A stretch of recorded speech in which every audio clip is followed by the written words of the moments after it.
सोमनाथाय नमः। ॐ मल्लिकार्जुनाय नमः। ॐ महाकालेश्वराय नमः। ॐ ओंकारेश्वराय नमः। ॐ वैद्यनाथाय नमः। ॐ भीमशंकराय नमः। ॐ रामेश्वराय नमः।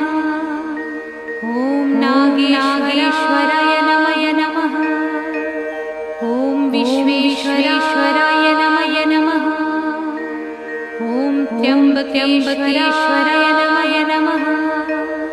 ॐ केदारेश्वराय नमः। ॐ भस्मेश्वराय